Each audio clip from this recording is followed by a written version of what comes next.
6:37. The holiday season is a very busy one for our local law enforcement. And joining us this morning to talk about an issue we follow closely here at KGET is CHP spokesman Tomas Martinez. We're talking about Kern's sober reality and the problem with drunk driving.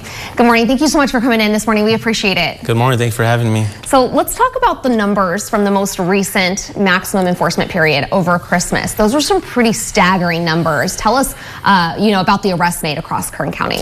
Yeah, it's unfortunate and scary at the same time. Last year's maximum enforcement period, during this Christmas time, we only had 11 DUI arrests. This year, we were at 30.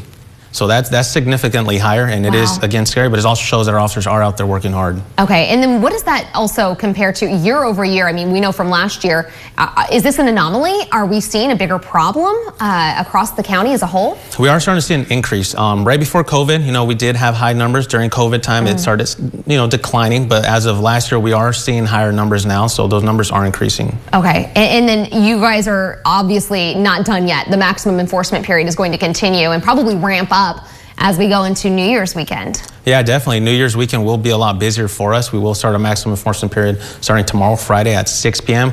and it will run all the way till New Year's Day till 11:59 p.m. So definitely we'll have as much officers as we can out there patrolling, trying to help those parties get to their destinations safely, but also take those impaired drivers off of the roadways. I mean, it's frightening when you think that many people were arrested. It makes you think how many else could still be out there, and then that brings up concerns for your own safety and your family's safety while you're out on the road. Yeah, definitely. We all have a family. People don't realize that DUIs can affect anybody, not just that driver. It can affect other families as well, and relatives and friends. But it's 2023. You would think there's so many ride shares available for that individual. They can even also call a ride share that, hey, get my vehicle to my house as well with me, so I don't have to find a ride the next morning. So we do want them to try to make plans, obviously be responsible, and use those ride shares that are available to you. Absolutely. And it's going to be a very busy time out on the road. People are traveling. They're still traveling for Christmas. They're going to travel for New Year's.